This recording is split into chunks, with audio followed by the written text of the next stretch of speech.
Britain is about to ban social media for children, but in the 1990s, childhood was already disappearing.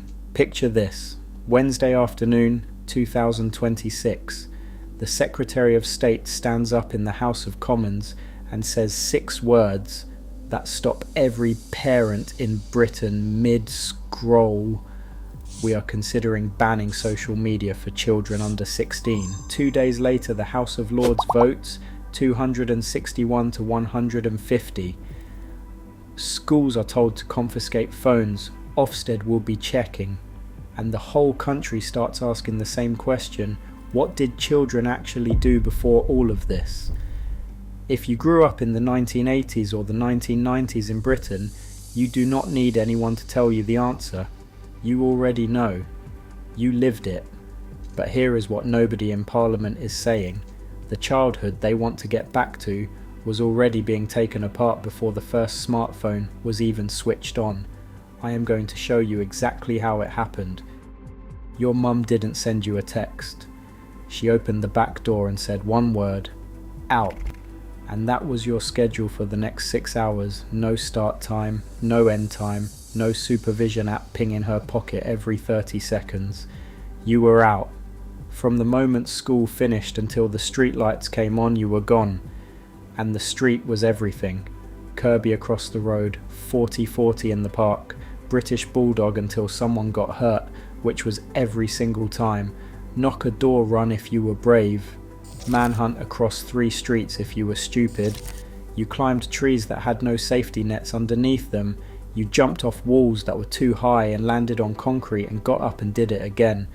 You rode your bike with no helmet, no knee pads, no high-vis vest, and if you fell off, you went home, your mum put a plaster on it, told you to stop crying, and you went back out. And here's the thing, you weren't unsupervised, you just didn't know it. Every front window on that street had a pair of eyes behind the net curtain. Mrs. Gallagher, at number 14, could tell you who walked past her house at what time and what they were wearing. If you stepped out of line 4 streets away, your mum knew before you'd turned the corner home. That street wasn't just where you played, it was the social network. No Wi-Fi required. And then you came in, blazer dumped on the banister, shoes kicked off in the hall, whatever was in the biscuit tin grabbed on the way through, and the telly was already on. Not your telly. There was one television in the house and it didn't belong to you. But between 3:30 and 5 o'clock it was yours. CITV, CBBC, Art Attack with Neil Buchanan in that red jumper, making a 40-foot portrait of the Queen out of bin bags and toilet rolls on a car park floor. Nightmare, where some poor kid with a helmet on his head walked into a wall while his mates screamed left, left, your other left. Funhouse with Pat Sharp and that mullet. Finders keepers where they trashed a bedroom for prizes. You sat on the carpet 3 feet from the screen and your mum shouted from the kitchen that you'd get square eyes. Nobody got square eyes. Everybody got childhood. And when the CITV continuity announcer handed over to the news at 5, you knew your time was up. Back out or upstairs or tea was ready. That was the rhythm. School, street, telly, tea. You didn't need scheduling software. You needed a biscuit tin and a back door. But somewhere around the mid-90s, something shifted. Not all at once, not with a bang, more like a slow puncture. And unless you were paying attention, you did not notice until the tire was flat. The playing field started going first. Between 1979 and 1997, 10,000 school playing fields were sold off across Britain. 10,000. Sold to developers, turned into supermarkets, car parks and housing estates. That field where you played football every lunchtime, where you ran cross-country in the rain in your pants and a vest, where sports day happened every July with the parents lining the edge and someone's dad getting too competitive in the egg and spoon. That field was sold for the price of a new school roof. And once it was tarmac forever. You do not dig up a car park and plant grass. Then the youth clubs went. This is the one that really stings. Since 2010, Youth service funding in England has been cut by 73%. That is not a trim, that is a demolition. More than 4,500 youth workers lost their jobs. More than 940 youth centres shut their doors. In London alone, over 130 youth clubs closed between 2011 and 2021. The budget went from 145 million to 42 million, 70% gone. And these were not just buildings. If you ever went to a youth club, you know what they were. They were the place you went on a Tuesday night when there was nothing else. Table tennis with a ball that was already cracked. A pool table where the bays had a rip and someone had stolen the triangle. A tuck shop with 10p mixtures and a can of Tango if you had enough. A youth worker called Dave or Sharon who knew your name, knew your family, knew when something was not right. For a lot of kids, especially in the estates, that was the only adult outside school who gave them half an hour of proper attention. And now it is a locked door with a letting agent's board on the window. The Institute for Fiscal Studies proved it. In London, youth club closures led to a 14% increase in youth crime.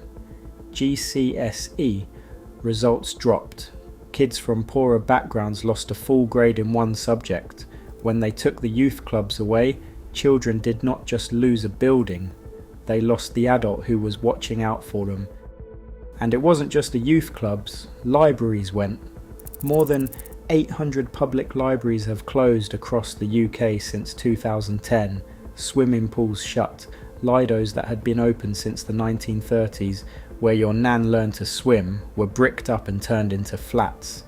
Park keepers disappeared. The park stayed open but nobody maintained it. The swings rusted. The roundabout got chained up because the council couldn't afford the insurance.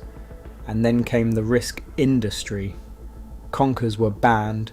Competitive sports day was replaced with everyone gets a sticker. Climbing frames were ripped out of playgrounds because someone, somewhere, might fall off. British Bulldog was outlawed in school after school after school. The very games you played in the street, the ones that gave you every bruise and every brilliant memory, were classified as hazards. You used to walk to school on your own when you were 7 years old. By the 2000s, parents were being reported to social services for letting a 10-year-old walk to the corner shop, and nobody asked the obvious question. If you take away the fields, close the youth clubs, shut the libraries, remove the climbing frames, shame the parents who let their kids out, and fill the parks with locked gates and warning signs, where exactly are the children supposed to go? The answer walked into every child's hand around 2007, the smartphone, and then the tablet, and then the bedroom screen, and then TikTok and Instagram and Snapchat and YouTube and everything else that followed. Here is the truth that nobody in the House of Commons said out loud in January. Children did not choose screens over the outdoors. The outdoors was taken away first. The screen was what was left. The phone filled a void that was already there. The youth club had already closed.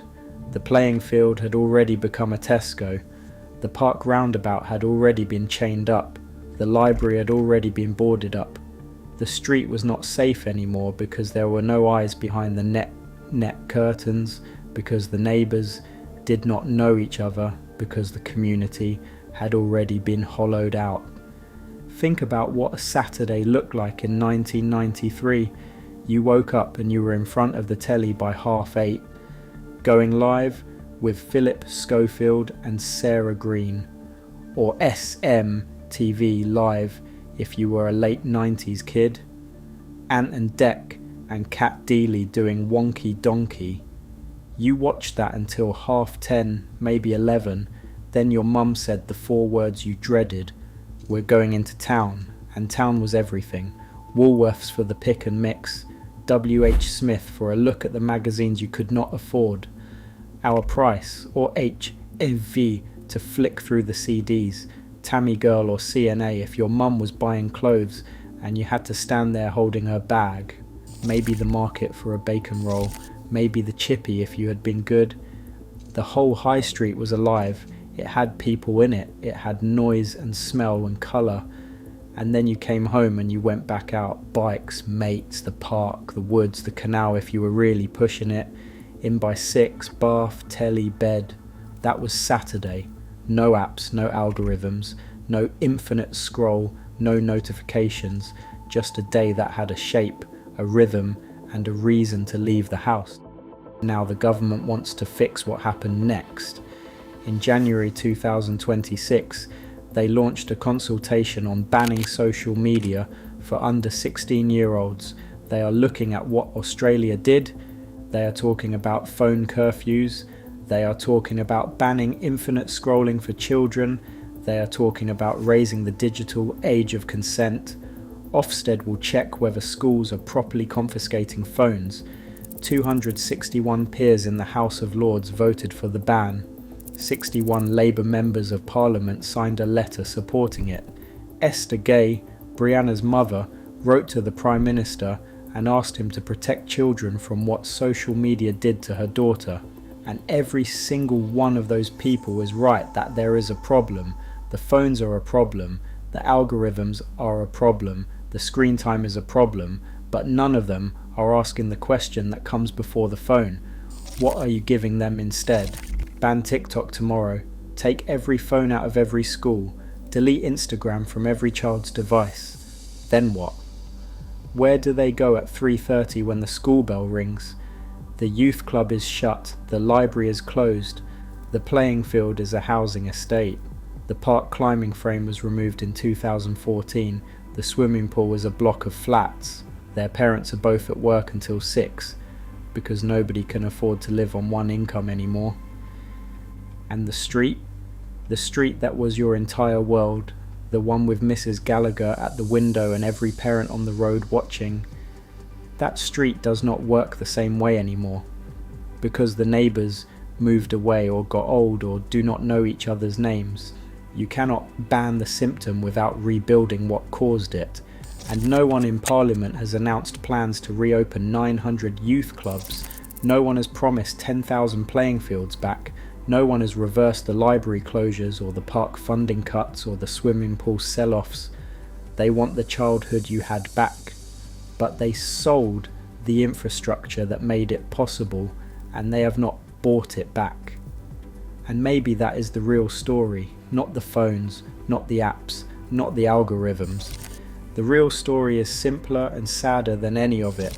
There used to be a world outside the front door that was built for children.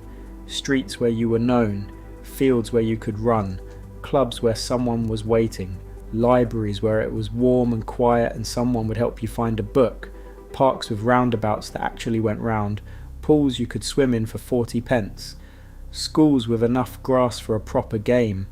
That world did not disappear because children stopped wanting it.